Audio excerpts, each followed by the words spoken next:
नमाजों की पाबंदी हो, हराम से बचो, हलाल कमाओ, हलाल खुद भी खाओ, बीवी को भी खिलाओ, माँ बाप को भी खिलाओ, बच्चों को भी खिलाओ। घर के अंदर में हराम पैसा ना आए और कुर्बान जाओ, इसलिए कि आप हराम कमा कर लाओगे। और मुसलमानों नौजवानों सुनो, हराम पैसा कमा कर लाओगे, बीवी खाएगी, बच्चा खाएगा और कुर्बान जाओ, इसका हिसाब तुझे देना पड़ेगा, बीवी नहीं देगी। बीवी देगी। अच्छा एक बात और बताइए, इधर जहेज है कि नहीं है?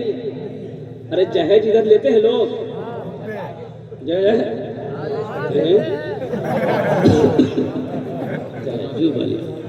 बताइए। अभी हम मुसलमान, और अभी मुफ्ती साहब कह रहे थे ना, अभी तकरीर कर रहे थे कि जहेज का लेना, मांग कर लेना, ये रिश्वत है, ये रिश्वत है, ये पैसा हराम है। अच्छा सबसे बड़ी बात यह है कि देखिए इसमें गलती किसकी है। देखिए नौजवान की शादी होती है तो नौजवान बात करने के लिए नहीं जाता, फाइनल करने के लिए नौजवान नहीं जाता, लड़का नहीं जाता। लड़का जाता है इधर, क्या कौन जाता? पिताजी जाता है। और पिताजी गया, बाप गया, अब्बा गया, समधी को फोन कर दिया, समधी बस आज फाइनल होगा, हम आ रहे हैं और कुर्बान जाइए। बेटी वाला मजबूर है कि समधी आ रहा है, ना जाने क्या क्या मांगेगा। बिरयानी बना दिया, पुलाव बना दिया, खीर बना दिया और कुर्बान जाइए कि कुछ खिला देंगे तो रहम पैदा होगा, तो कुछ कम करो। ये पहुंचा, शान से पहुंचा, यहां तक हाथ धुका धुका के खाया। और लड़की वाला और अब बातचीत शुरू हुई कि समझी कहिए, बोला कि कहिए क्या, बस वही यहाँ चार। लड़की वाला बोला कि हजरत समझी साहब देखिए मेरे पास 4 बेटी है, मेरे पास 3 बेटी है और फला है मुआशरा और कुर्बान जी, जो कमेटी हमारी बनी है, मैं सलाम करता हूँ अपने अकाबरीन और इस कमेटी को कि इस कमेटी के हवाले से गरीब बच्चियों का निकाह, गरीब बच्चियों की शादी, ओहो यतीम बच्चियों की शादी हो रही है, ये लोग करवा रहे हैं। नौजवानों हर साल उम्रा करो, अब मोहल्ले के अंदर में गरीब की बच्ची शादी नहीं हो रही जहेज की वजह से, तुम क्या समझते हो उम्रा कबूल है? नहीं, उम्रा कबूल हो जाएगा। वो गरीब की बच्ची है, बाप के पास पैसा नहीं है, जवानी ढल रही है, सबसे पहले उम्रा बाद में करना, पहले उस बच्ची की शादी करो। अगर नबी कौनेन जनाब मोहम्मद रसूलुल्लाह सल्लल्लाहु तआला अलैहि वसल्लम की अगर उम्मत हो, मुसलमान हो, तो सबसे पहले अपने बस्ती के अंदर में, मोहल्ले के अंदर में नजर उठाकर देखो कि अल्लाह ने मुझे दौलत दिया है, माल दिया है, और कुर्बान जाओ।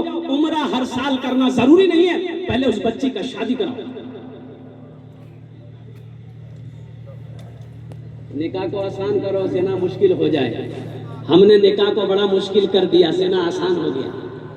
ज़िना इतना आसान हो गया, 500 रुपया लीजिए, 500 क्या 300 200 100 टका ला जा पुनिया कलकत्ता। निकाह करने में तो झमेला ना है, निकाह करने में तो झमेला, तुमने झमेला पैदा कर दिया है। अपाची गाड़ी जब तक बेटी वाले को होगी नहीं, उसकी बेटी की शादी नहीं हो सकती है। 3 लाख रुपए जब तक वो बेटी वाले के पास होगा नहीं, उसकी बेटी की शादी नहीं हो सकती है। और पलंग का इंतजाम उसके पास जब तक नहीं होगा, और कुर्सी सोफा सेट का टीवी का इंतजाम जब तक बेटी वाले के पास नहीं होगा, उसकी बेटी की शादी नहीं होगी। वो बेचारा गरीब जानता है। अल्लाह की बारगाह में जवाब नहीं दोगे, मुसलमानों मरना नहीं है। अच्छा बाप चला गया, वो लड़की वाला बोला कि समझे 4 बेटी है मेरे पास, हम तो गरीब आदमी है, 4 लाख नहीं, कुछ कम कीजिए। अच्छा ठीक है 3 लाख। अच्छा लड़की वाला बोला ठीक है, और कुछ? बोला अभी तो बाकी है।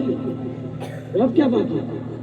बोला बॉक्स वाला पलंग 45,000 रुपये कीमत है, तो समझी नॉर्मल पलंग ले लीजिए। बोला नहीं बॉक्स वाला दीजिएगा, कभी कभी हम भी उसमें बक्सा में घुस भी जाएंगे। फ्रिज दीजिएगा, वॉशिंग मशीन दीजिएगा, कूलर दीजिएगा और लास्ट में टीवी दीजिएगा। बेचारा तो मजबूर है ना, लड़की वाला तो मजबूर है ना।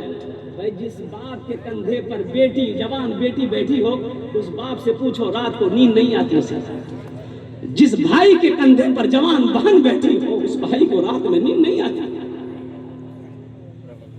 पिछले साल 2024 का रिपोर्ट है, ये सर्वे है, यूपी के अंदर में 800 बच्चियां, मुसलमानों की 800 बच्चियां मुर्तद हो गई। 800 बच्चियां।